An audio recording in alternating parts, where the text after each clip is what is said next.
Yo, it's your boy Bernard, and welcome to another episode of the Angry Blerd podcast, sponsored by Dubby. I'm going to talk to you about everything nerdy that has caught my eye this week. I have no idea why I'm messing up my own intro like I haven't been doing this for XYZ amount of years, but hey, you gotta adapt. Alright, so I'm going to talk about Star Wars Celebration since that happened last week. And like I told you guys, I didn't want to talk about half of it one week and then half of it this week. Sorry if you can hear my fan, but for some reason the AC doesn't blow in this area of my condo, even though there's like a vent like right there above my head. But anyway, let's get into it. So, they showed some first looks for the Mandalorian and Grogu. So they showed new footage of Din and Grogu hanging out with Zeb. And some good old bounty hunting action. And they showed Jeremy Allen White, the Hutt he is playing, who is not Boba Fett, Jabba the Hutt's son. Okay, we also got to see Star Wars Starfighter, a teaser trailer for that, which is the movie that Sean Levy is doing that stars Ryan Gosling. And it takes place 5 years after the Rise of Skywalker. And they announced the release date of that being May 28, 2027. Star Wars Visions is back for a third season. The Clone Wars, they showed some never before seen footage of that, as well as Tales of the Underworld, which is basically about a young Cad Bane and Asajj Ventress sometime after the events of the Dark Disciple novel. That actually comes out next week on May 4th. We also got the announcement of a Darth Maul animated series, which is called Darth Maul Shadow Lord. It's actually set between his last appearance in the Clone Wars series and his return in Star Wars Rebels. And once again, Sam Witwer, who was Starkiller, who a lot of people were divisive on as far as the games that... the Force Unleashed games that, Starkiller was a part of, is reprising his role as the voice of Darth Maul. We also got confirmation that Ahsoka Season 2 will begin filming at the end of April, so this coming week. And Rory McCann, who a lot of people may know from, I believe, Game of Thrones, will be taking over the role of Baylan Skoll, due to the passing of Ray Stevenson. So actually, Rory McCann, Game of Thrones, he was the Hound.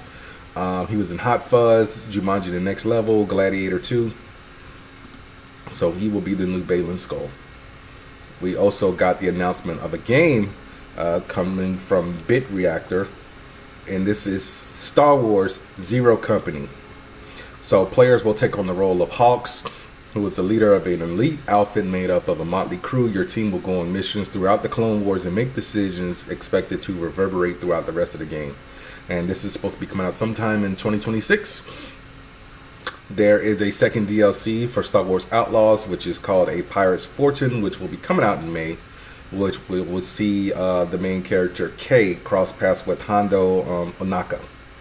And they also announced that it will be coming to the Switch 2. If you were able to pre-order one, sorry Graham, I had to do it. Star Wars will be coming to Fortnite. So they will have in-game purchases based off of the prequel, original, sequel, trilogy, and New Republic era. And they will also bring Darth Jar Jar to the game. They also announced a lot more merchandise. So black and vintage collection toys, as well as new Lego sets, revolving around Jedi, Star Wars Jedi, The Bad Batch, and more. There are art books for Andor and manga versions of A New Hope. They had a lot of Star Wars Ghibli themed stuff at Star Wars Celebration due to the fact that it was in Japan. And they announced that Mando and Grogu will be coming to the Disney parks in 2026 as part of the Star Wars Smugglers Run ride, as well as adding new additions to that ride. So, I mean, all that's well and good. Oh, and Hayden Christensen is coming back for season 2 of Ahsoka. And yeah, I mean, that was pretty much everything that caught my eye. They did have a few things on display that I wanted. So they actually had a samurai sword fashioned like a lightsaber. And I was like, I want that.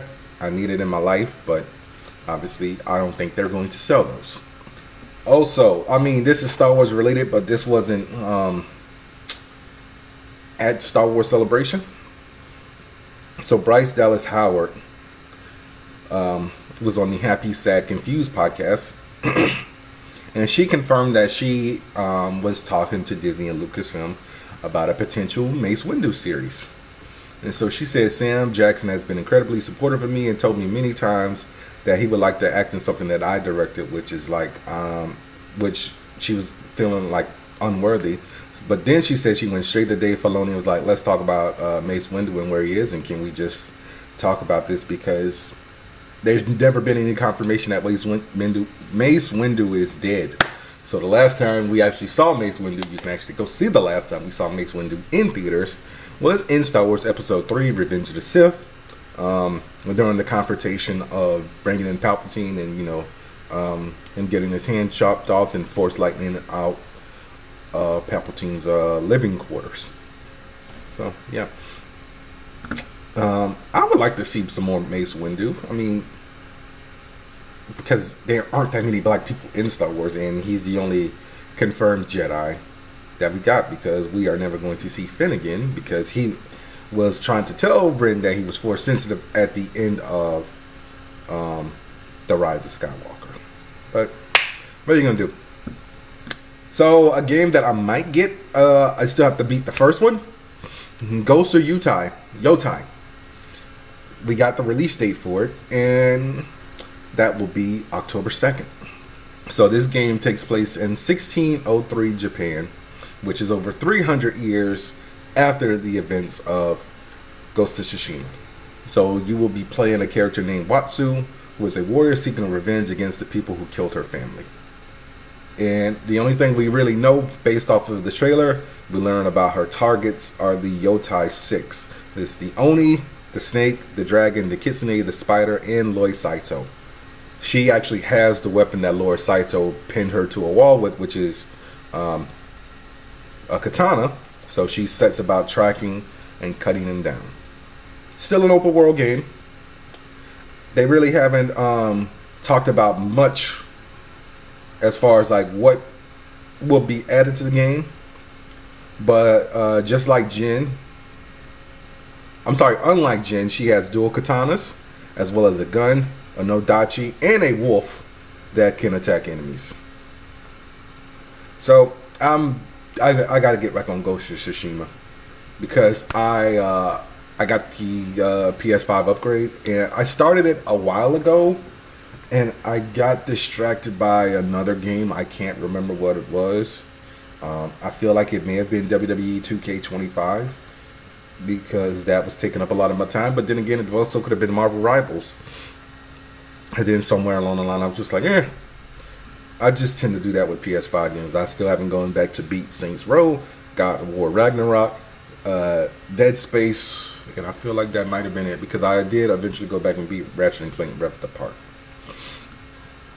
But anyway, let's go ahead and get into the next story that I am going to talk about. So we finally got a Season 2 trailer for Wednesday. And I am going to watch this now. Keep in mind, it's been 3 years since we had any Wednesday. I need the streaming services that do like they used to and quit procrastinating and release this stuff out on a monthly basis. But let's go ahead and get into the trailer for Wednesday. So we're in an airport.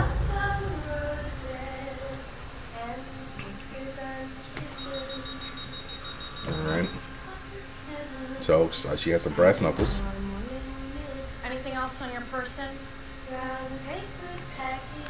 A taser, pepper spray, a sword, mace. Okay. Well, it's kind of so much stuff. Why? Anything Can you explain this? Some cream, seriously? Alright, that was a nice little fun joke. Who the hell's got electric powers? This is the first time you've ever willingly returned to a school. How does it feel? Like returning to the scene of the crime. Howdy, Ruby. Okay, Emma Myers is back. What's her name again? Astrid?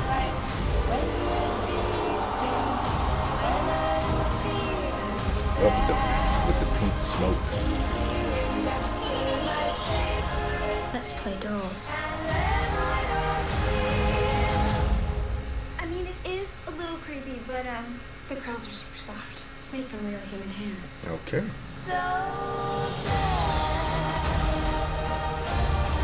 I wonder if we're gonna get more Gomez and Morticia in this season, as opposed to what the 2 episodes we saw them in.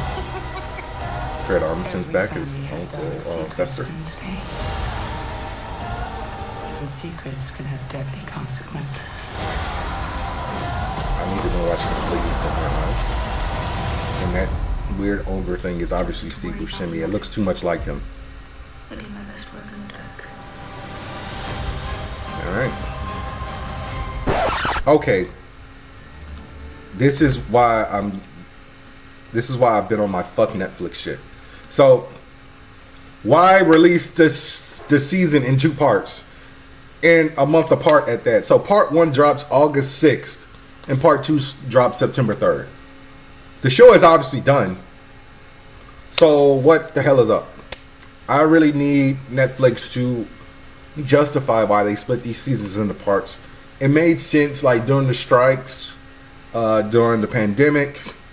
But at this point, just get back to releasing your shit on your full binge model.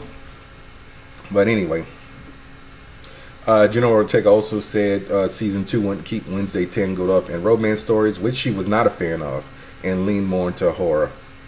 She said this back in 2023. She's off boys for a while, and it probably helps that. Yeah, I mean, you know, Xavier, who was played by Percy Hines White, isn't coming back. But yeah, so we also know that Steve Buscemi's in it, as well as Fondy Newton, and Lady Gaga will guest star. I mean, I really haven't seen Lady Gaga act in anything.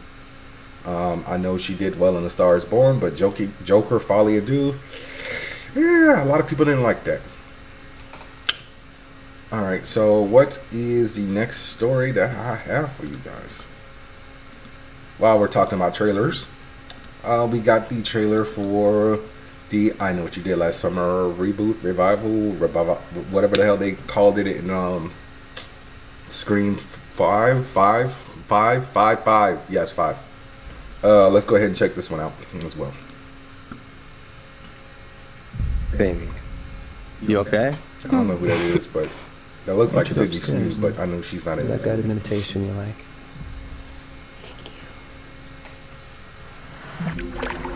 Find a peaceful setting and close your eyes. Imagine a white light. I gotta call BS on that. I don't know anyone who actually sits in the tub with their headphones. Like, usually people have a Bluetooth speaker with them. Your body. Ooh, he did. And emanating out from your chest. Oh, and that thing is barbed too. Oh, take a deep breath I felt it for him. And remember, the energy you give to the universe always comes back to you. So yeah, it's another hook killer. Yeah, he did. Do you think this is some kind of karma for what we did? What if someone saw what happened? So it seems like they're going the Scream route. You need to handle this. Cast. This isn't the first time there's been violence like this in South Hey, Freddie! It's not going to stop.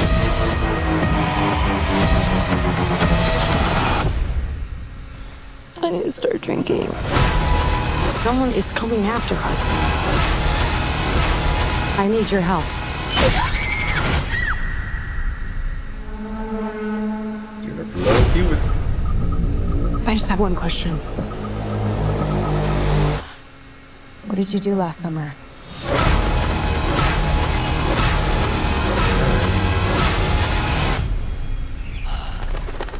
This place is so beautiful, it makes me want to die.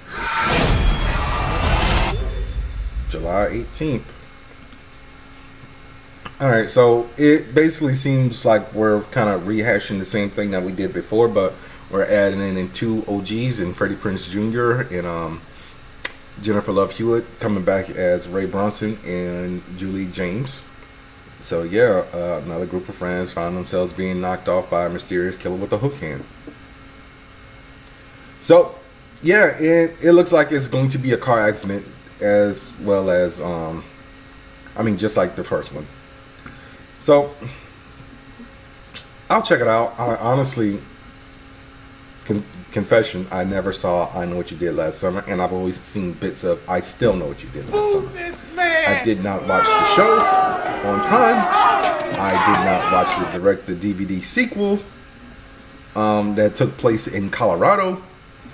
I believe this is directed by Caitlin Robinson, but it stars Madeline Klein, Tariq Winters, Chase Sue Wonders, and Jonah Howard King. And like I said, July 18th for I Know What You Did Last Summer. So I'm going to take a break, drink some more of my Dubby, and I'll be right back. This episode is brought to you by Dubby. Dubby gives you focus and energy without the crash and jitters. It has no sugar, fillers, or artificial dyes. Mix one packet or scoop into 8 or 12 ounces of water. Stir or shake well. Some powderiness is normal, and it has all the important vitamins. So this has vitamin C, B3, B6, and B12. And it's made from coffee fruit extract. So drink it and go conquer a task. And go to Debbie.gg and use my promo code Angry Blerd 10 at checkout to save 10% on your order. That's Dubby.gg with promo code Angry Blerd 10. Alright, all done. Yes, I got this from Dubby. Alright, so my next story. We already know Toy Story 5 is happening. Tom Hanks posted a photo of him doing voice work for it. But we got a new cast member taking over a role. Ernie Hudson, who we all know from Ghostbusters, The Crow. He was on the most recent Quantum Leap series. Is taking over the role of Combat Carl, who was voiced by Carl Weathers in Toy Story 4. And in the the Halloween special that came out in 2013. So we still don't know what the plot is about. All we know is Tim Allen teased that the movie would feature more of Jesse in a big way. And he also indicated that Buzz and Woody would realign after Woody went off with Bo Peep to help prize toys find owners. So, yeah, I really got to watch Toy Story 4. I think I own it, and I still haven't watched it. But yeah, that comes out June 19th of next year. I am going to talk about the movie that was supposed to be out by now, but has just been fucked up from beginning to end. As far as development, production, script, directors. Blade. So, Delroy Lindo, who was in Sinners, who was in a lot of movies. He was in Romeo Must Die. Very big actor. I did a whole episode where I didn't know that he was British. Talked about the state of Blade, and he said, and I quote, "When Marvel came to me, they seemed really interested in my input, and in various conversations I had with the producers, the writers, and the director at the time, it was all leading to be very inclusive. It was really exciting conceptually, but it was also exciting in terms of the character that was going to form, and then for whatever reason it just went off the rails." So I believe he actually stepped away from the movie. He might be the only cast member who stepped away from the movie, because as far as I know, Mahershala Ali is still attached, despite that this movie is on hold indefinitely, and they had just got a new director. So at this point, I really feel like we might not get a release date on this. All right, Aaron Morehead, who was the writer of some of Daredevil Born Again. Director alongside Justin Benson. They directed the last 2 episodes in the first episode of season 1 of Daredevil Born Again. He was doing an interview with The Hollywood Reporter. And he acknowledged all the fan theories that we had that Foggy might have survived his attack from Bullseye due to the address of Nelson, Murdoch, and Page being 468. Like I said when I reviewed the first episode, was the issue where Foggy faked his death and was placed into witness protection. So he said, and I quote, "I've heard this theory, you eagle-eyed geniuses. I would love to tell you, however, Marvel will snipe me if anything else. But what is really nice about Daredevil being a street level superhero is that generally the supernatural doesn't really interact with this universe as much, even though it is within the MCU. So that often gives much stronger consequences where punches hurt more and blood means more and getting hurt more means more. And getting hurt means more, and dying very often does mean that you're actually dead, but that's all I can say." So, I mean, I get it. He want to be vague and leave us hanging on our toes, or however the saying goes. I've been having brain farts with sayings as of late. So, I mean, I really feel like Foggy might still be alive, but we heard the man's heart stop, so anything is really possible at this point.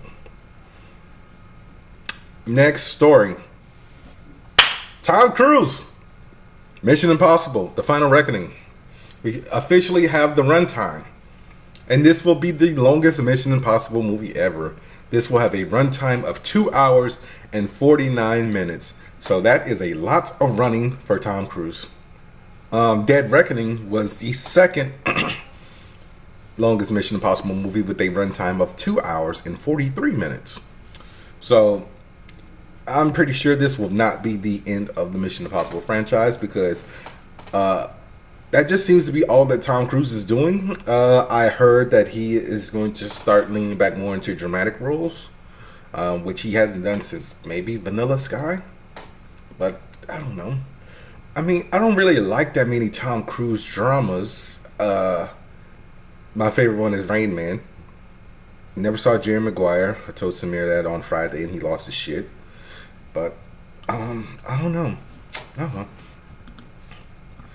On the side of streaming, the thing that Tom Cruise is not a fan of, we are getting a animated Stranger Things series, which is titled Stranger Things Tales from 85.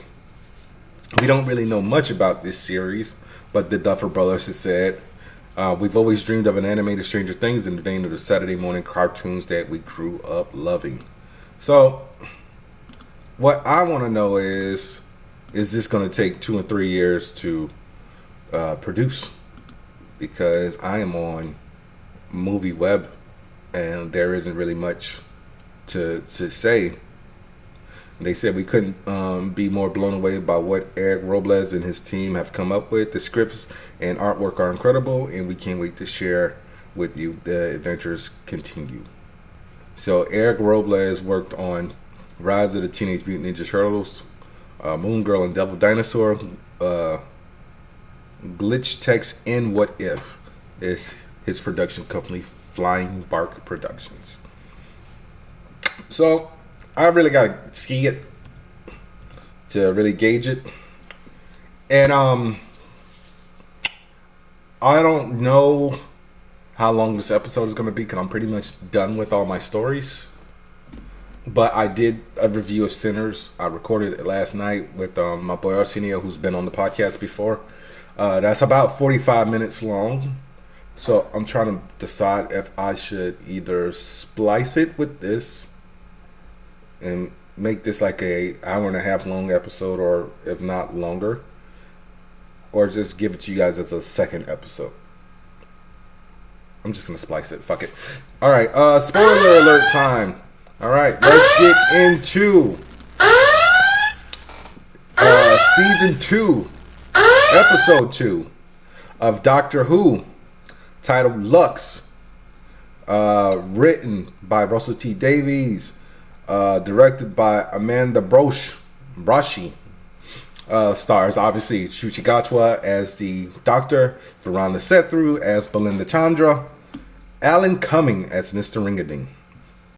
So, in this episode, the Doctor obviously can't return Belinda back to May 24th, 2025. So he decides to land the TARDIS in 1952 to take the long way around. So they land in Miami, which is very segregated because it's the 50s. And they go to a diner and they speak to the mother of a child who went missing, but alongside 15 people who disappeared in the cinema. And the cinema still continues to play movies at night despite the fact that it's been shut down. And like I said, this episode takes place in 1952. They are on the white side of the diner, and the waiter tells them the whole story as well. So they go inside the cinema, and they find a character named Mr. Ringadine, who apparently is the embodiment of Lux Imperator, who is the god of light, who is made up of the pantheon of discord. He is the one responsible for the 15 people disappearing.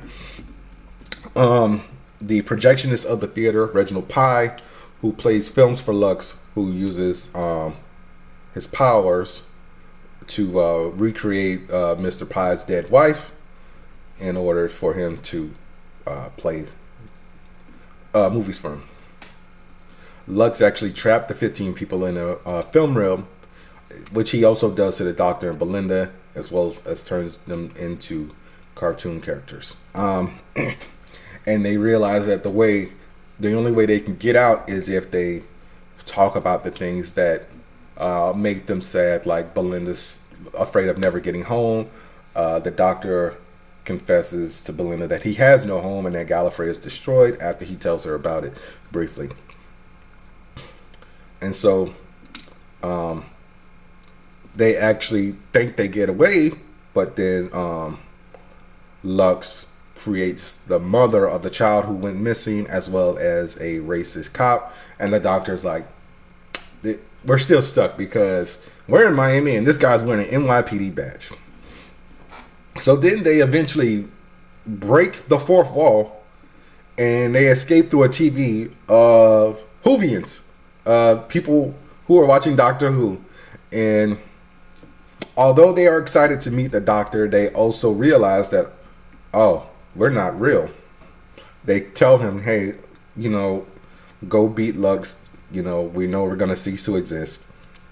The Doctor realizes that the only way that they can actually escape is to remain still and let the film burn, which they do. The Doctor's hand gets burned. He uses some of his residual regeneration energy to heal himself. The Lux actually steals that energy from the Doctor to make himself a solid body. Belinda attempts to burn the film reels to cause an explosion, but encouraged by his wife, Mr. Pye decides to sacrifice himself. The explosion blows up a wall in the cinema, which exposes Lux to sunlight and causes him to expand infinitely until it becomes one with the universe. And since Lux is gone, all the people are back. And so Mrs. Flood comes out of nowhere and encourages the bystanders to watch the TARDIS disappear, claiming that this show is a limited run and that it ends on May 24th. Meanwhile, the Doctor and Belinda are getting ready for their next adventure, and we get a mid-credit scene of the Whovians that the Doctor came across, realizing that, holy shit, we're still alive. And like I said, this was a good episode. I honestly liked it. I liked the fourth wall breaking, and I liked the Whovians as the Doctor asking the Whovians, "Oh, what is your favorite adventure mine?" And everybody said Blink. Blink is one of those episodes that is good. It's just really amazing. Russell T Davies took a jab at Stephen Moffat for always killing companions, which is true. He literally killed every companion under both of his Doctor's runs. So he killed Amy, Rory, Clara, and Bill. Oh, and Bill's girlfriend, although she technically wasn't a companion. And he is responsible for the death of River Song. But all in all, this was an amazing episode. I gotta watch The Well which I will be reviewing next week. So let's go ahead and get into The Last of Us. Through the Valley, written by Craig Mazin, directed by Mark Mylod. So, after taking shelter in a lodge near Jackson, Abby and her friends remain steadfast. Abby remains steadfast in her mission to kill Joel. Meanwhile, her friends are concerned about, Jackson basically being a fort because they didn't know it was a fort, and they were just like, nah, we should leave. Meanwhile, scoping out Jackson, Abby accidentally awakens a large horde of infected. And she actually gets saved by none other than Joel, who's on patrol with Dina. They're doing construction work in Jackson when one of the guys breaks a pipe, and he sees the spores in the pipe, and that triggers the infected to turn around and stop chasing Abby, and they go to Jackson. So the townspeople of Jackson load up. They put a majority of the women and all of the children in bunkers, and they have a lot of people on the wall. They have people on rooftops just in case they get in. They tell them don't get on Main Street because it's basically like a one-way. It's a kill box basically. So Abby leads Joel and Dina somewhere where they can warm up, which is basically the lodge that her friends are in. They knock Dina out. Abby tells Joel that she is the daughter of one of the Fireflies that he killed at the hospital, shoots him in the leg, and beats him to death with a golf club.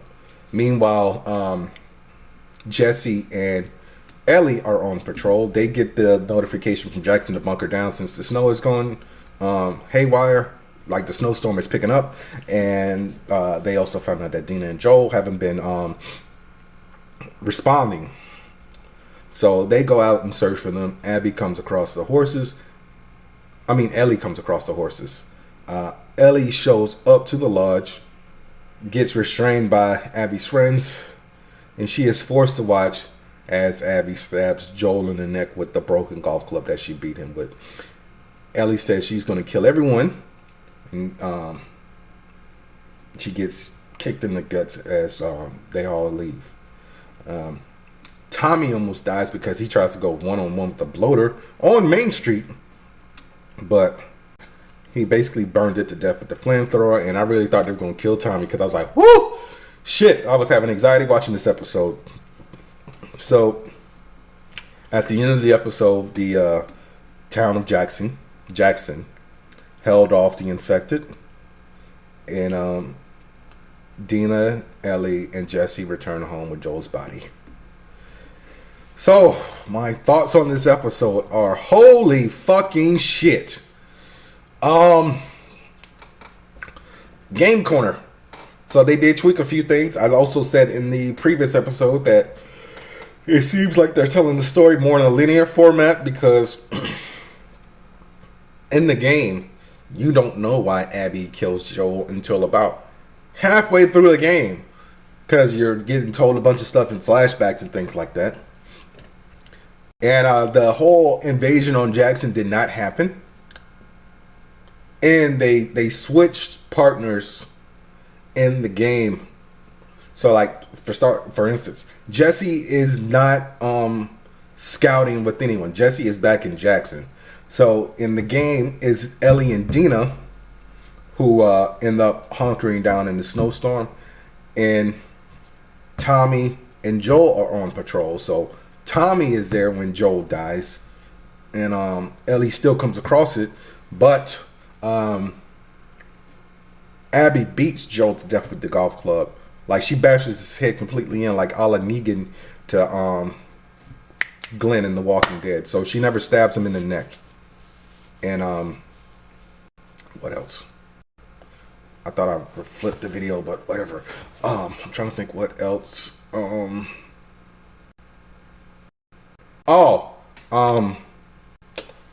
and Dina have sex in the game at Eugene's grow house, which is actually in a library as opposed to a 7-Eleven in this episode.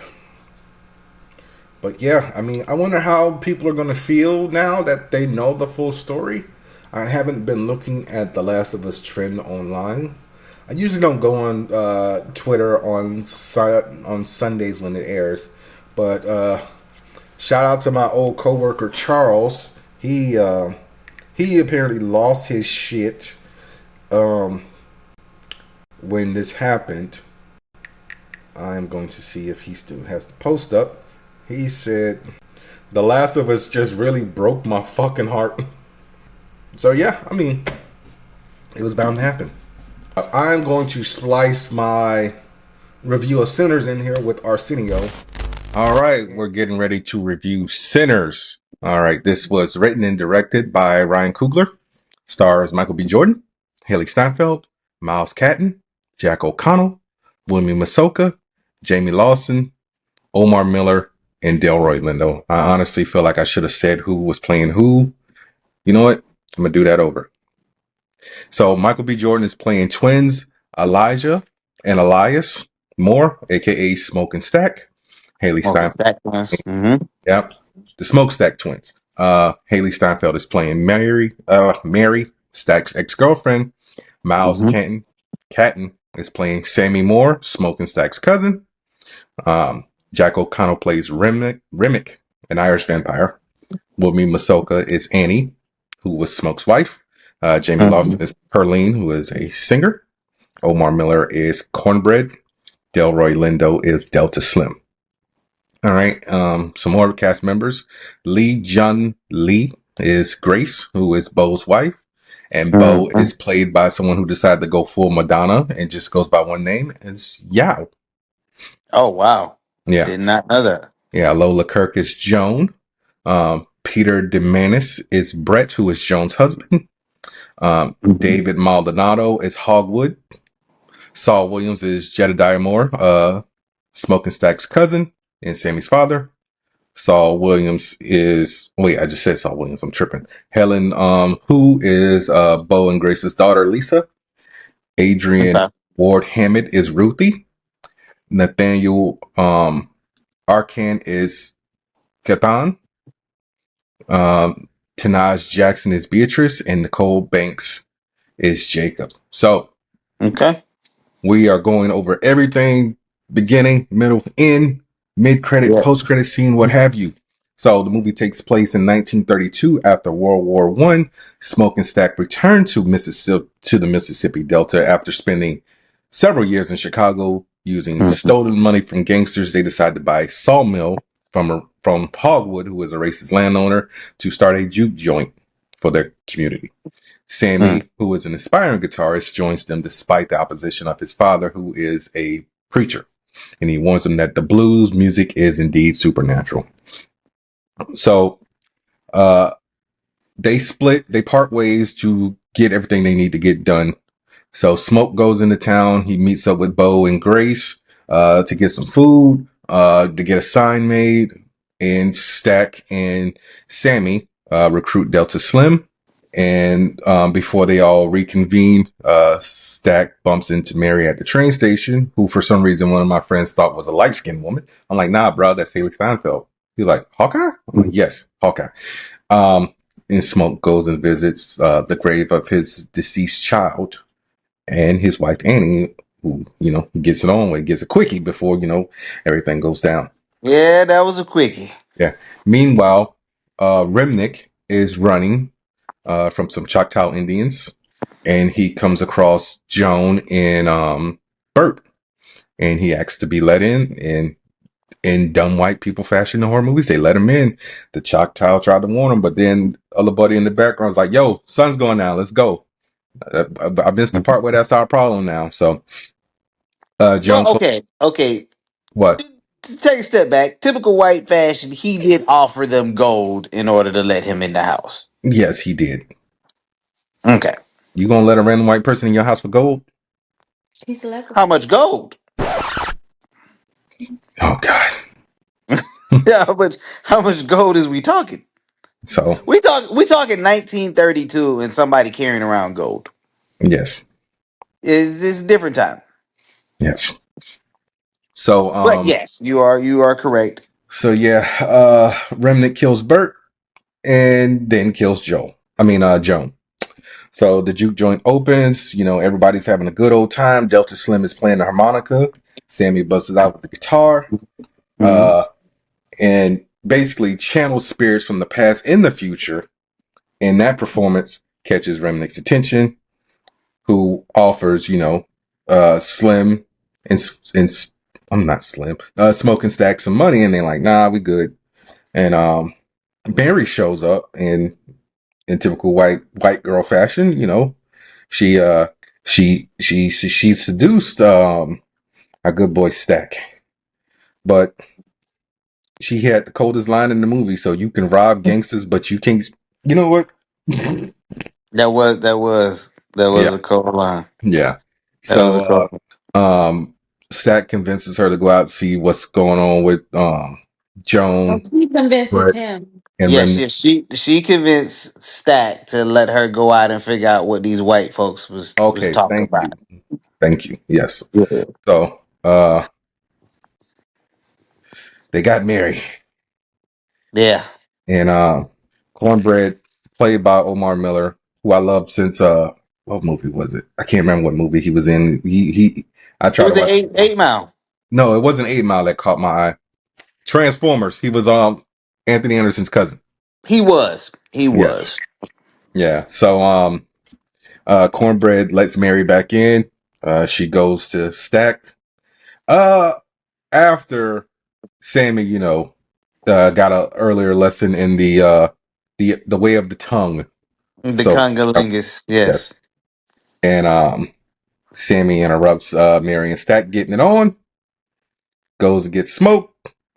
He's like, yo, I don't care what they doing. Go get them. He's like, I ain't going in there without you. And so they go and get him, and Stack gone. Yeah. Yeah, Stack is gone. They witnessed the biting of the neck, and not in a good way. Yeah. And so Mary said, what she said in the trailer, we all go, we're gonna kill all you. That was a cold line. That was a cold line, bro. Yeah. That was a cold line, cold performance. I'm not even gonna lie to you. Yeah. And she just hauls ass like Sonic the Hedgehog. Yo, she was gone. Yeah. She Meanwhile, was gone. Cornbread is going to go take a piss. We already know he gone. Typical horror film shit. Yeah. Left Delta Slim to watch the door.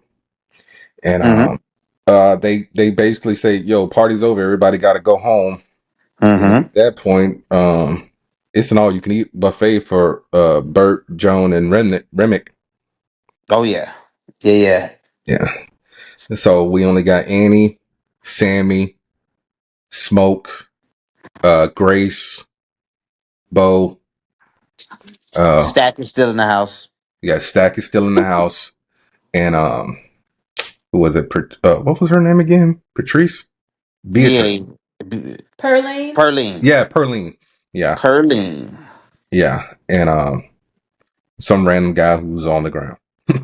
But they lock Stack in the in the shack. Well, not shack. One of the rooms where you got bit. Cornbread comes up like, yo, what happened? Why is everybody gone and acting all inconspicuous? And he's telling Delta, yo, let me in.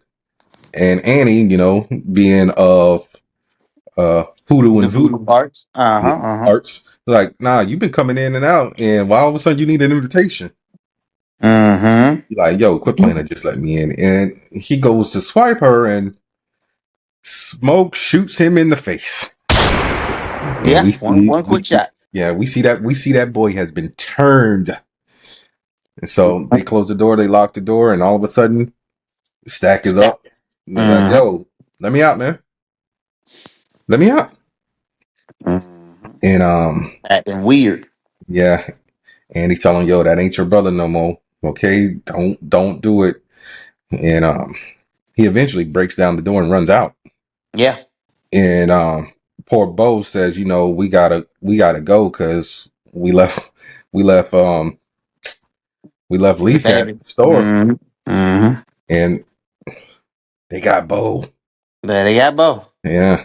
And Remick is just trying to convince them, like, yo, join me. You won't feel pain. You won't grow old. And And that these white folks was never gonna let you have anything. Yeah, these white folks was gonna kill you because Mm-hmm. these two is related to the guy who sold you the shack, and they planning on killing all y'all in the morning. Yep. Yeah, you have one good night and that's it. Yeah, and nobody believes them. But then Bo comes up like, "Yo, I got the keys. Let's go, Grace." And everybody like, "Nah, come on." Mm-hmm. Nah, he gone. And so everybody starts partying outside. Who's been turned? So, oh, we forgot to talk about the poor guy who was laid out Drunk. drunk. Mm-hmm. They threw him out because didn't know he was bit or not, and just left him as a lamb to the slaughter. So Cornbread just showed up and just bit him while Bo's trying to convince Grace to come on and go. And he just hungry. Mm-hmm. He just hungry. Yeah. That was weird. Yeah. Bo walking up and like, oh, Cornbread just hungry. That was wild. That was a little wild. I think everybody did a phenomenal job. Yeah. So Bo then threatens to go and kill Remick.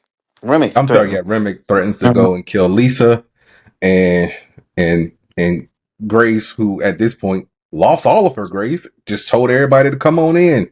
Mm-hmm. And invited them on in. Yeah. They should have saw that she was losing it and pushed her out. Well, they was trying to hold him out. They was trying to hold him out. She was on that type of time. Get her as close to the door, push her out. So like she was gangster. I thought she was super gangster. Yeah, so an all-out brawl ensues with our last remaining survivors. Perlene gets bit. Annie gets bit, but before Annie gets bit, she says, "If they bite me, you got to kill me. Don't let me come back like this." So Smoke got to kill the last good thing in his life, which was his wife. Eventually, a fire breaks out. Smoke and Sammy pretty much are the only two survivors, while Sammy almost dies.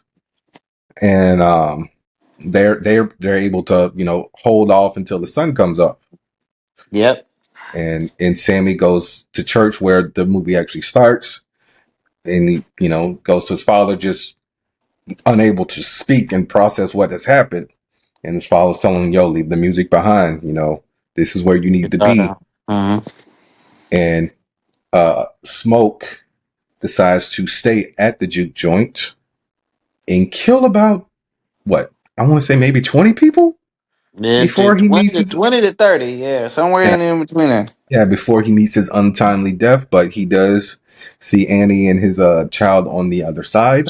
And then we jump forward to 1992, where Sammy is a famous blues musician who has his own nightclub. Probably in his 92, so Sammy would have been. I think they said he was 78. 80. He almost 80. He was almost 80. And so they're getting ready to close up for the night, and the bouncer says, "Hey, there's two people here who wants to see you. Can we let them in?" They let them in. Lo and behold, it's Stack and Mary. Mary actually fled before the sun rose, and Smoke. Did they show that? Yeah, they did. Yeah, they did. I told you. Yeah, when he's telling Sammy what happened, they show it. So this one they fled when he was fighting with his brother. Yeah, they showed it because that's when he was telling Sammy. Once Annie got stabbed, he had to immediately go do what she took off. She took off right after she said Annie. Yeah. Yep. I remember. Okay. Yeah. All right. Cool. Yeah. And so Smoke made Stack promise to never go after Sammy, but he shows up. He's like, "Yo, you had a hell of a life. I can tell you basically on your last legs. Yeah. You want to live forever?" And he's like, "Nah, I think I've lived a pretty good life." And so they reminisced on that last day. Stack said it was the last day he ever saw the sunrise. Last time he saw his brother. Yeah, and the last time he saw his brother. And what did Sammy say? That was the best day. Best day of my life before the sun went down. Yeah, the best day of his life before the sun went down.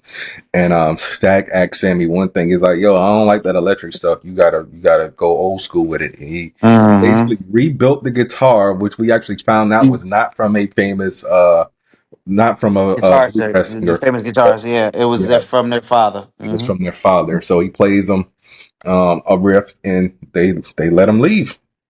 I mean, they let him live. Yeah. Yeah, and apparently there was a post credit scene which I did not see, where Sammy goes back to church and plays "This Little Light of Mine." Yeah. Yeah. So, what were your thoughts on the movie? Because I thoroughly enjoyed it. I watched Ryan Coogler on The Breakfast Club. Omar Miller was on Higher Learning. I've been watching a little bit of the snippets before I saw the movie, and I was just amazed. I love the movie. I think it was definitely one of the better movies I've seen in the past probably 3 or 4 years. Definitely high up there. Um, being from the South, it took me the first 15 or 20 minutes to really wrap my head around Michael B. Jordan with this Mississippi 1932 twang. Louisiana. No, Mississippi. They were in Mississippi. They were in Mississippi. Mississippi. Oh, It was based in Mississippi. It was shot in Louisiana. okay. But you were saying that they lived in Mississippi. Yeah, they were living. Yeah, they were in Mississippi. So this Fun story about this movie. An alligator actually came on set, like when they were doing one of the juke joints. Wow, Yeah, so they were like out there. hilarious. Yeah. They were in the bayou type of situation there. Yeah. But yeah, no, it just took that first 20 minutes for me to eventually get past that twang. But then eventually the rest of the movie, it just felt normal at that point. So I guess it was good enough to the point where like once it leveled out, it wasn't something that bothered me. But the movie was exceptional. I don't believe it's a vampire movie. I believe it was just a good movie that just so happened to have vampires in it. It was a love letter to the blues, which Michael Coogler is on record saying in multiple interviews. It just happened to have vampires in it. It just happened to have vampires in it. Yeah. Yeah. I think that was the cool part. I believe that story was about forgive me people if I butchered the name. I believe his name was Jack Johnson, but it was part of the story is about this blues guitarist who it's a old black folklore that he had given up his soul to the devil to be able to know how to play the guitar very well. So that was one portion of it, but the movie is actually bits and pieces from a lot of different black folklores. Yes. Yeah. So, but I know that the guitar part was definitely from Jack Johnson, and it was one of those things that has been a black folklore for us for a long time when it comes out to the blues. Yeah, so for all you idiots who are just basically saying this is from Dust Till Dawn, suck my dick. No, definitely not. Definitely not.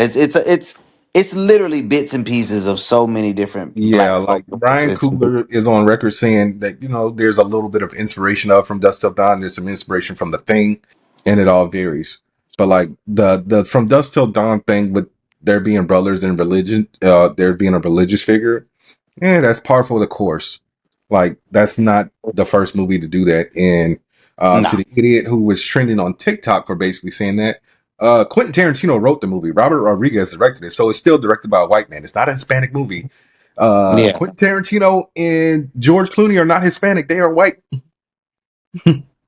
No, definitely not. So I mean, it is. I thought it was a great movie. I thought overall, it's definitely in the runnings for some awards this year coming up.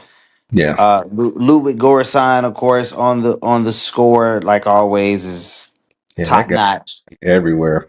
He doesn't miss. That dude does not miss. I thought that, honest to God, I think this duo between Michael B. Jordan and Ryan Coogler is one of those that's gonna stand the test of time. Yeah, and I don't think I've seen a duo in film like that ever. That's where I'm gonna kind of burst your bubble, because I'm gonna need people to stop saying that Ryan Coogler can't do anything without Michael B. Jordan, because I don't believe that. I don't believe that. I mean, there was a certain actor who attached himself to a director in like the late 80s, early 90s. He went by the name of Arnold Schwarzenegger. Attached himself to James Cameron, did what, 2 Terminators with James Cameron, True Lies, Last Action Hero. Now I feel He like did quite a few movies. Mhm. Yeah. Same thing with Martin Scorsese and Robert De Niro. So, but why Yeah. is it an issue whenever black people do it? Like, I get Um, there, but there was no internet back then, so you really couldn't say anything. But I mean, come I on, mean, what the problem black is? people, black people get scrutinized for the most simplest of things that we, that they don't want us to do the same thing that they do. Yeah, like, well, like you saw the post Variety made, like, oh, Sinners only made $40 million opening weekend. They were like, it's good, but that ain't it. It was 60. It was 63 million. It was 48 million U.S. And it was Yes, 15.4 million international. yeah, but we're just specifically talking about domestic because um To once upon a make time, $48 million off of a $90 million movie yeah, the first week. yeah, but once upon a time in Hollywood did the same thing, and they weren't like, oh, well, that's good, but it ain't good enough. Yeah, I think, like I say, everything we do is highly scrutinized, especially when it comes down to film. I want them to finally realize that Ryan Coogler is doing what I believe to be exceptional black cinema. Him and Jordan Peele both are doing exceptional black cinema. Donald Glover, the same thing. And uh, we're not in the days and times of the early '90s where me personally, I feel like the best things that we did at that time were like black rom-coms, because our real life movies were extremely overglorified with gangster shit. And it wasn't telling different stories. Ryan Coogler is telling different stories. Yeah, I actually pulled up the tweet because I quoted it and said, so this is what they said. They said Sinners has amassed $61 million in its global debut. It's a great result for an original R-rated horror film. Yet the Warner Brothers release has a $90 million price tag before global marketing expenses, so profitability remains a ways away. So I said, never seen Variety do this with any movies written and directed by a white man. They basically said it's all right for an opening weekend, but should have done more. So, like, several celebrities actually spoke out about this. Ben Stiller, of all people, said something. I seen that. Patrick Schwarzenegger. Trying to remember who else. I'm gonna see if I can find it. I mean, in that sense, B, I'm just gonna tell you, it's an agenda at that point. They wanna put down what we do and not give us our praises the moment it looks like there's a stumble or it looks like it's not what they want to be. They gotta remember, like, Ryan Coogler has done Fruitvale Station, he's done Creed, he's done Black Panthers. You know, well, let me reword. He's not foreign to winning. Yeah, And like he's Patrick, gonna win in this situation. like Patrick Schwarzenegger said, it's opening weekend. Relax. Ben Stiller said, "In what universe does a $60 million opening for an original studio movie warrant this headline?" So shout out to Ben Stiller. Shout out to Ben Stiller. I rocks with Ben Stiller. Somebody's by the name of Oatmeal Influencer said Variety saw a black director doing well and said, "Not on my watch." That's what they did. Joe Russo. Is this the same Joe Russo who directed, Avengers? And nope, different Joe Mm-hmm. Russo. It said, Variety, why didn't the black movie make all its budget back in 3 days? Sean Fennessy, who is the co-host of one of the podcasts I listen to, which is The Big Picture, he said there is a 0% chance Sinners will be unprofitable over time. PVOD numbers, which are not made publicly available, alone will push it past break-even. Studios are incentivized to make the tally opaque, especially when participation is a factor. He did a long tweet, so I got They're to gonna go make it. on the whole thing. They're gonna make that money. Yeah. It's gonna do the 180 million that they're expecting for it to be super profitable. Yeah. He It's also gonna said, make that. he said there's a massive financial literacy issue in box office and film reporting in ways in which bad or context-free info is regurgitated. So yeah. They do it to us, man. Yeah. They do it to us. So Franklin Leonard, who I have no idea who this guy is, said, I wonder if Variety covered Once Upon a Time in Hollywood, which made 10% less at the domestic box office on 10% more theaters pre-pandemic and at the same budget with a similar deal structure in the same way. And so the main reason he brought up the deal structure is because in 2050, the rights of Sinners will revert back to Ryan Coogler. Yes. Which is something Quentin Tarantino did for Once Upon a Time in Hollywood. Yes. So it's like, I need people to make it make sense. Okay, so speaking about that deal, I would like for those kind of deals to be more common. Yeah. Especially especially when it comes to black films. Because we already are disenfranchised when it comes down to a lot of things. Mm-hmm. So give us the same things that you would give anybody else because you're going to continue to profit off of it anyway. Yeah. Yeah. 25 years, I don't know. Just because could be because I'm just getting older in my life and things like that. And I know what 25 years looks like. 25 years is a long time. So I hope that, that the brother gets to see every penny of that. He'll be 60. He already got he also had a front end deal, so he got a good majority of the box office already.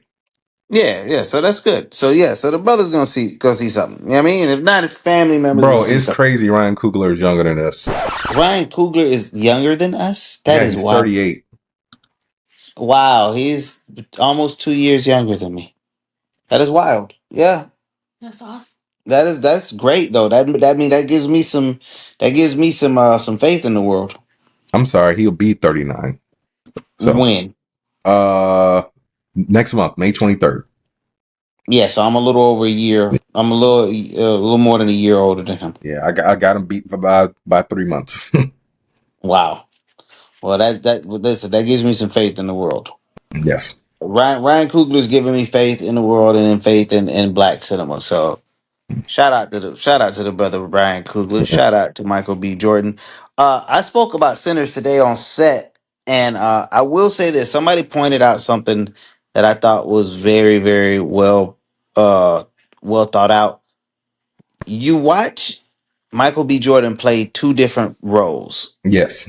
You see him play identical twin brothers, but it didn't feel like Michael B. Jordan playing two different people. It didn't feel like Michael B. Jordan playing two different people to you? It didn't. It felt like it was two different people. It felt like I was watching two different people.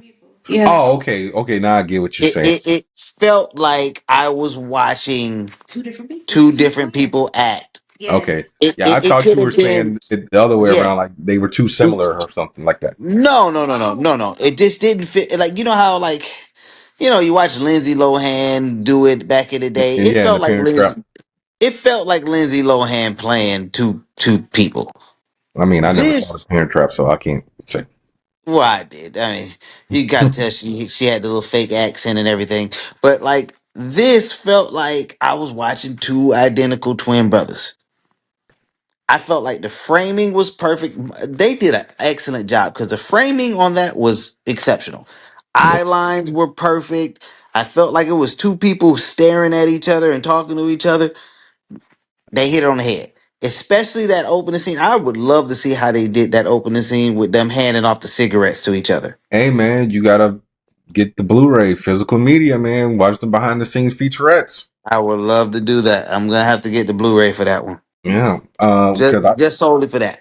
Yeah, Omar talked about it a little bit in his interview with Van Lathan and Rachel Lindsay. It was basically they obviously had a stand-in. Whenever he was playing like either Smoke or Stack, and he would wear something which was basically like a halo. So it's basically like a weird like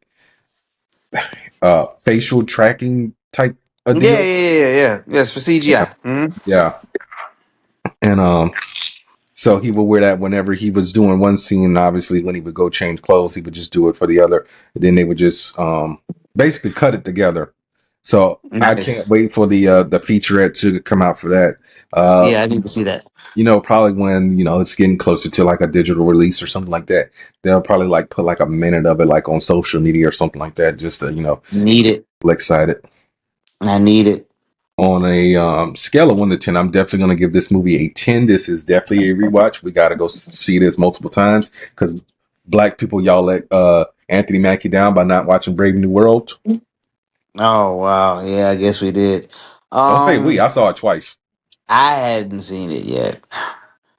And I fall under that. I fall under that category that I actually forgot that it even came out. Damn. Came out on Valentine's Day. I know. Well, I mean, there's other things for me to be. I got a whole relationship. There's other things I need to be doing on Valentine's Day. That's a movie night right there. Nah, that's not what nobody want to see on Valentine's night. Wasn't nothing else out on Valentine's Day. I know, which is bad. But I mean, so if we're saying scale to 1 to 10, I'm definitely gonna give it 10 if we're looking at this at the aspect of it being original concept, original and watchable again. Yes. If me wanting to go to the theater and watch it again constitute those higher points, it's definitely a 10. It's definitely 10. I would have on any other point, I would have probably said it was probably a 9 or a 9.5. On everything else, because I feel like okay, so there was this portion with with our Indian characters that I feel like we didn't get enough of a storyline on. It wasn't about them.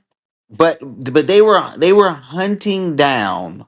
They were hunting Remick. They were hunting down Remick, who is the vampire that caused all of this issue.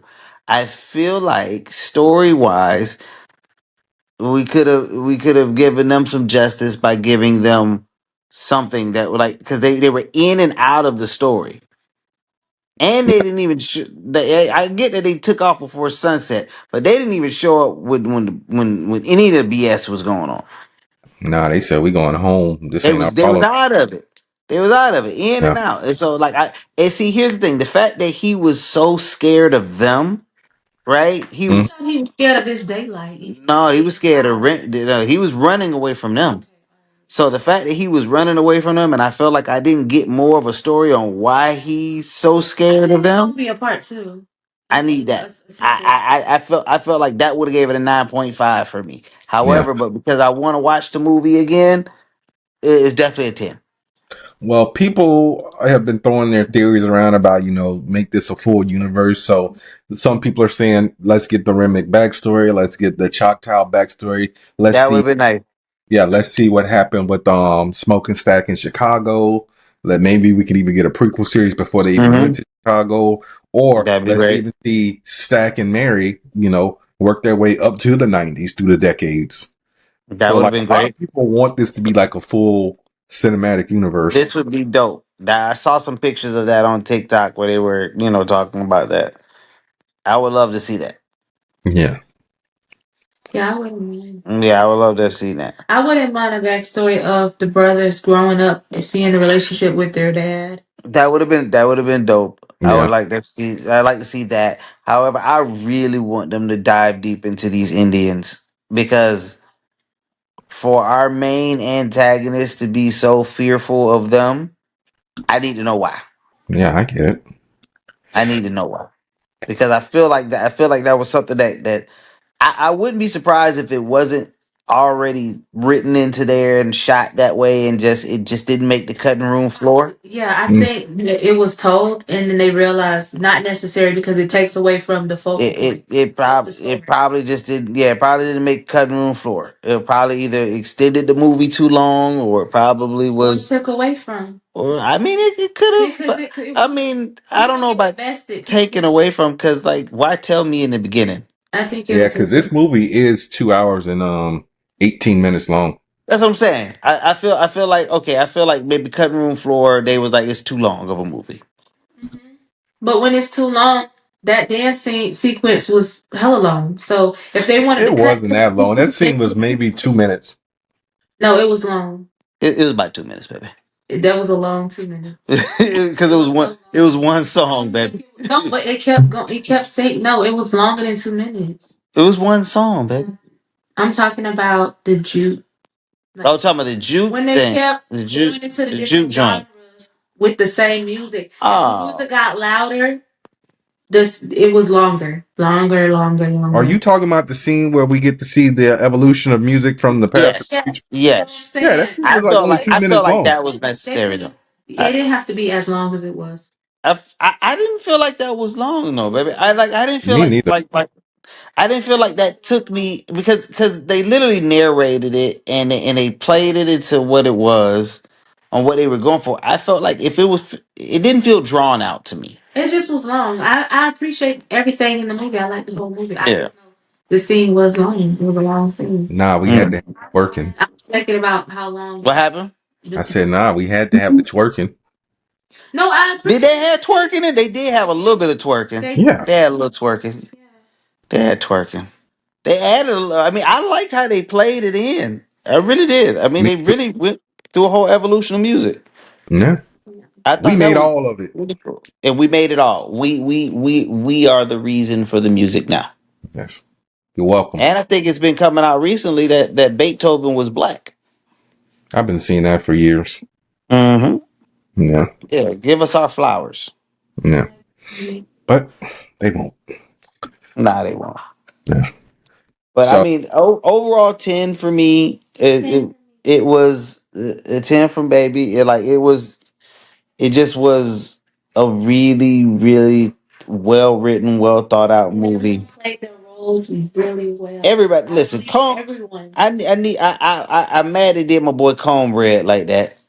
I needed Cornbread to at least have put up a fight.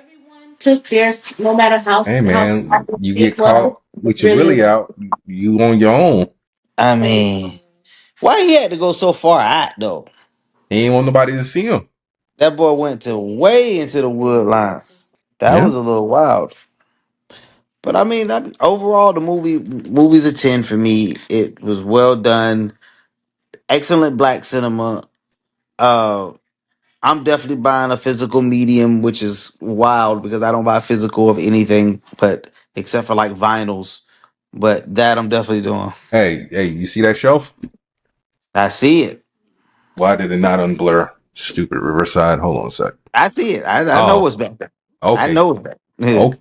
Making sure we on the same Yeah. page. Yeah. I know. I know how you are about your physical mediums. Yep. Slowly Yeah. buying for vinyl as well. Yeah. Vinyl I stick, but I got my I think CD right here. I think Sinners. Yeah, I think Sinners is gonna be one of those ones that I jump They're on. gonna have a clean sweep at the Oscars. You think? I don't know. Okay, they I gotta have a hope lot of competition. I I don't know hope about clean they sweep. Can I we hope bet? Ryan gets it for best director. I think that's gonna happen. I think that's Either gonna that happen. or like musical score, because I am so glad they finally said Well, to the Ludwig, committee. Yeah, Ludwig's taking it. yeah. Unless somehow we have a Christopher Nolan movie that comes out Nah, with because he's working on the Odyssey. He ain't got nothing with, else coming out. with Hans Zimmer, you know what I mean, doing the score. Maybe Superman. I don't So know if Hans listen, Zimmer is Michael doing that B. or John Jordan, Williams. best actor. Okay, Hans Zimmer, John Williams, and Ludwig are by far the top three. Unless something with Superman is extremely exceptional, I see Ludwig taking best score. Yeah, because I don't know who's working on the music for Superman just yet. Hmm. Well, we'll find that out soon. Yeah. Costume, they're gonna win They best. should win best Oh, costumes. it's John Murphy and David Fleming. That's for Superman. Yes. John Murphy's dope. Yeah, John Murphy John Murphy's dope. worked on Lock, Stock, and Two Smoking Barrels, Snatch, 28 Days Later, 28 Weeks Later, The Last He's House dope. on the Left, Kick Ass, Yeah, bro. I loved Kick Ass. Guardians of the Galaxy, The Suicide Squad. Come on, bro. John Murphy, bro. He's doing his thing. Like I say, but I don't know. I don't know if he'll take it over Ludwig, but it'd be dope. It'd be dope to see. Yeah. Yeah. Well, we will find out in 2026. I almost said 2027. And I am so glad they put in that rule into effect that you have to watch every movie that's nominated now, because that's something that was pissing Samir off for the longest, because he always brought it up where some guy didn't watch all the children movies, and I think he nominated The Boss Baby because his grandkids or his niece and nephew liked it or Oh something. wow. Sounds like some Grammy shit. Yeah. Well, they're slowly fixing that, with the weekend who's been protesting for like the past 20 years, and I feel like they're finally getting the Grammys right. So, they're, Well, I mean, they're slowly getting there. yeah, They're slowly getting there. yeah. But I don't want to hold you up any longer because this is probably gonna end up being like a 2-hour episode because I still got to record all my news and Oh man, my reviews yeah, of yeah, Doctor for sure. Who and The Last of Us. So, Arsenio, you want to throw your handles out there so people can follow you on social media, promote the Yes, podcast, something. yes. You can follow me on social media at November 85th. Also, we are getting back into filming the two podcasts that I am a host of. The Noise Floor podcast, which is you can follow it on Instagram at The Noise Floor, THENOIZEFLOOR. And then the other one, my other podcast is with my brothers, where we have real life talk over a hot bowl of pho. That is For the Bros. That's PHOTHEBROS. We will be back to filming those very soon. We had a brief hiatus just due to life situations and the fact that I am constantly on set. You can see some of my work on Lifetime. We just had two films. I just had two films go to Lifetime. One is Single Black Female 3 and Wife Stalker, which I know Samir or Bernard is not going to watch either one of them. It's Lifetime, bro. I watched A House Divided. I got All Black specifically just for you. Okay. Well, okay. I respect that. Then he did get all house. He did watch A House Divided because I was the only sound mixer on that for the Show Atlanta made team. no sense whatsoever. But the That that song was was a good. that was a horrible show. But Everybody was just there for a paycheck. shout out to Brad James, who is Keisha Knight Pullman's husband. I have worked with him twice. And then I got a chance to like really chop it up with him on the set of Wife Stalker because Keisha Knight Pullman was the star of that film. I thought y'all hooked up with Rudy. Yeah, man. Rudy, man, she's cool as hell. Out of all the celebrities I've ever worked with on sets, Rudy is definitely by far one of the coolest. Right, that's good. Uh, but yeah, shout out to Brad James, shout out to Keisha Knight Pullman, shout out to Grace and Trey Byers from Empire. That was a super dope team. Shout out to AJ and Elena who played the daughter and son. They were super dope. I mean that whole team was dope. But I already know Bernard's not gonna watch Wife Stalker. It's just not his thing. I don't watch Lifetime. I don't watch Lifetime either. The only time I ever watched Lifetime was for Surviving R. Kelly. The first part. I ain't watched the Why you second. watch Lifetime for some stuff that's making black men look toxic? It's R. Kelly. I ain't like that fool since the 2000s. Since the tape Okay, came out, I was never. okay, I've been stopped touche. listening to R. Kelly. Like people's like. I remember when I moved back up here. Like all my friends wanted to play. Wanted me to download Trapped in the Closet. I'm like, I downloaded, but I ain't listening to it. So, and this Yeah, I was mean touche. Yeah, this was it's like up. back in the Kazaa dates. Was it Kazaa I was Kaza, using? It Kaza was and that and like LimeWire. LimeWire and Bear Share. So if you got the wrong Mm-hmm. file, you bricked your computer. So I would just download them, Mm-hmm. rip them to a CD. That was it. Mm-hmm. You had I mean shoot, I knew something was wrong with R. Kelly when he talked about feeling on somebody's booty. But either way, back to what I said, you guys can follow me on all those social media handles. We I'm constantly on sets, wrap another one coming up soon and then jumping on some more. Yeah. Oh, and also you can see some of my work on some of the latest AMP some of the AMP releases from Kai Cenat and his team. Did Ray J ever pay you?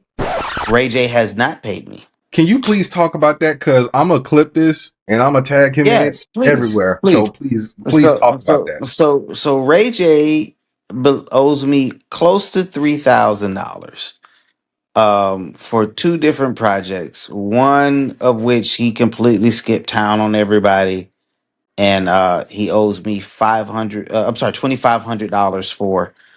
and it was 500 a day. We did 5 days of shooting, ridiculous hours, 16, 17, 18 hour days, ridiculous hours. And he just skipped town uh, because the files were handed to him by one of the DITs, which I wish that didn't happen. However, he skipped town and paid no one, and he owes me 2,500. The second project, I believe he owes me $600. I think it's $3,100 in total, but he owes me $600 for that, and that was one where there was a shootout, and a car got and 13 shots were let off into like I think 6 or 7 cars. So yeah, thank you, Ray J. Yeah, I'm also tagging the Breakfast Club in this. I'm tagging Lauren LaRosa, Just Hilarious, Envy, and Charlemagne. Please, So please, I'm gonna please even do. tag Brandy. Brandy, get your brother. Please do. Please do. He skipped town on a whole entire crew, took footage, and has not paid anyone. So Like legit, every time he go live, I'll be like, "Yo, you owe my friend money." I'm surprised I ain't blocked yet on Instagram. oh yeah, when he posted that little clip of the shootout that happened on his network, I was right there and I was like, hey, you still owe me money. So you know how that is. Yeah. Well, all right, Arsenio, thank you again, because No I problem, I was planning on like trying to get like at least 3 people on here, but 2 of them didn't watch Sinners yet. Oh nah, I was gonna watch Sinners. Yeah. Chris was waiting for his girl. I'm like, come on, Chris, what you waiting on? Nah, I made baby go with me. I don't remember what movie y'all reviewed because I had both y'all on. It was like maybe like 2 years ago, but well, would have been a nice reunion. It was something, and I do remember that day, and I remember dogging the movie. Maybe it was Mortal Kombat? No, it wasn't Mortal Kombat. Definitely not. I dogged this movie. God, I remember hating this movie. Yeah, because I'm trying to see if I even have it in. I'm looking at my notes, and I don't think I saved the name on it. It wasn't a Will Smith movie. Nah, because I didn't review Bad Boys. No, it wasn't Bad Boys. Jesus, it was a major movie though. I do remember that. And I remember dogging it. Yeah, I can't remember. Like I'm trying to find it, but I don't see it, unfortunately. Which I've been told on set today that I'm hard to please, which I don't believe. But I don't believe I'm hard to please. However, I do have very, very stringent standards. What you're saying is you're picky. I can be. I can be. As long as you know it. I can be. That matters. When it comes down to things that portray black people, I can be. I don't want us looking crazy. Yeah, that's understandable. Yeah. But all right, brother. All right, man. Peace. And thank you again for having me on. No problem. For sure. That was another episode of the Angry Blerd podcast. Be sure to rate, review, subscribe, tell a friend and tell a friend. Go to w.gg. Use the promo code AngryBlerd10 at checkout to save 10% on your order. I will see y'all next week. Peace.